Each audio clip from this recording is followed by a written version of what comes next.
Hi friends! ఈరోజు సగ్గుబియ్యంతో కిచిడి అయితే ప్రిపేర్ చేస్తున్నాను. దీనికోసం మామూలు సగ్గుబియ్యం కాదండి, నైలాన్ సగ్గుబియ్యం అనేది ఉంటాయి. వాటినైతే తీసుకోవాలి. చూశారు కదా! ఈ విధంగా అయితే ఉంటాయి సన్నగా. ఈ సగ్గుబియ్యాన్ని ఓవర్ నైట్ అయితే నానబెట్టేసేసుకోవాలండి.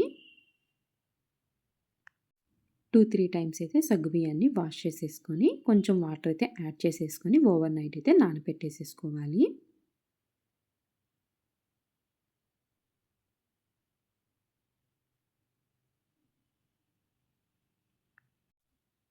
సగ్గుబియ్యం మునిగేంత వరకు వాటర్ పోసేసుకుంటే సరిపోతుంది.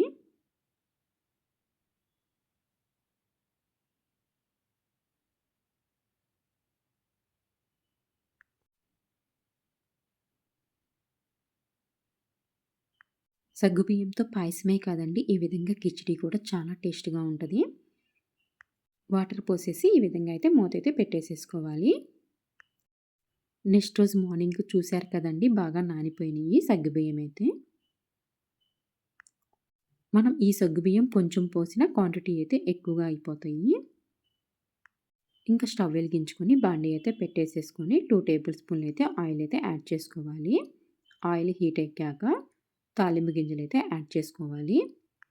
మినపప్పు, ఆవాలు, జీలకర్ర, పచ్చిపప్పునైతే యాడ్ చేస్తున్నాను నేనిక్కడ.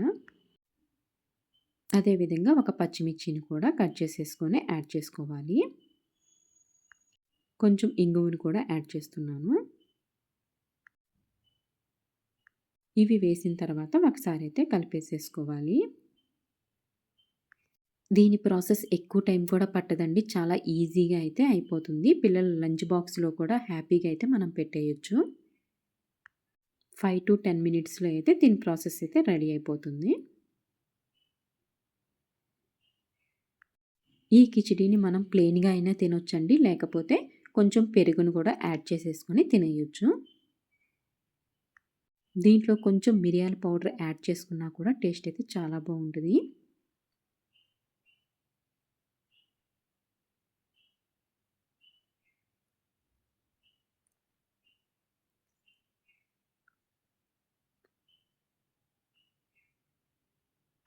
తాలింపైతే వేగిపోయిందండి. మనం సగ్గుబియ్యాన్ని వాటర్ ఏమీ లేకుండా ఈ విధంగా అయితే దీంట్లోకి వేసేసుకోవాలి. ఈ విధంగా సగ్గుబియ్యం వేసిన తర్వాత ఒకసారి అయితే ఈ విధంగా కలిపేసేసుకుంటా ఉండాలి.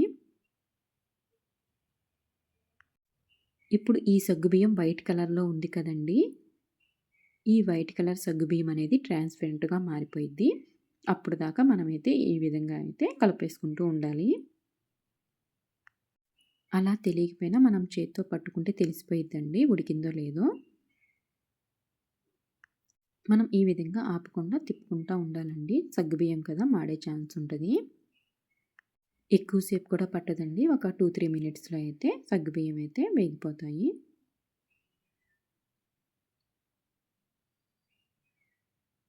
చూశారు కదండీ! సగ్గుబియ్యం అనేది ట్రాన్స్‌పరెంట్ కలర్‌లోకి చేంజ్ అవుతుంది.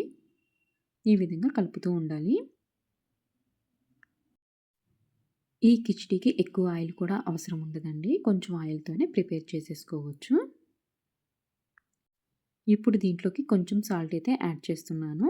సాల్ట్ యాడ్ చేసేసి ఒకసారి అయితే కలిపేసేసుకోవాలి.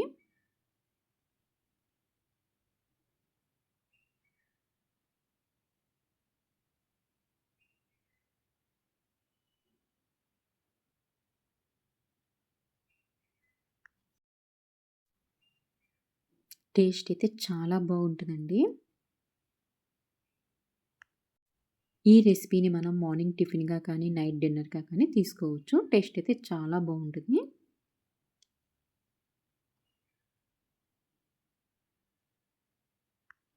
చూశారు కదా! సగ్గుబియ్యం అనేది ట్రాన్స్‌పరెంట్ కలర్‌లోకి వచ్చినియి. వైట్ కలర్ నుంచి మారిపోయినియి కదా!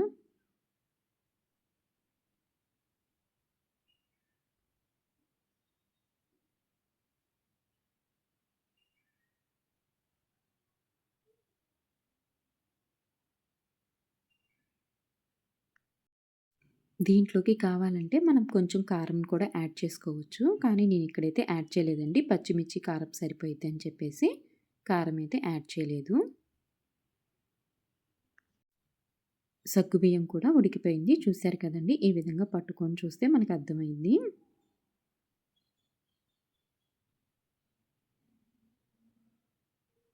చూశారు కదండీ! చాలా ఈజీగా సగ్గుబియ్యంతో ఈ విధంగా కిచిడి అయితే ప్రిపేర్ చేసుకోవచ్చు. ఈ కిచిడీని మనం ఇప్పుడు ఈ విధంగా అయినా తినేయొచ్చండి. లేకపోతే పెరుగు యాడ్ చేసేసుకొని తినేయొచ్చు. చాలా టేస్ట్‌గా ఉంటది. పెరుగు యాడ్ చేసుకునేటప్పుడు మనం ఇది ఆరినాక మాత్రమే పెరుగైతే యాడ్ చేసేసుకొని కలిపేసేసుకోవాలి. మనకి ఎక్కువ టైం లేనప్పుడు పిల్లల లంచ్ బాక్స్‌లోకి దీన్ని హ్యాపీగా అయితే ఈ విధంగా అయితే ప్రిపేర్ చేసేసి పంపియొచ్చు. చూసారు కదండీ! టేస్ట్ అయితే చాలా బావుంటది. మీరు కూడా ఒకసారి అయితే ఈ విధంగా ట్రై చేయండి.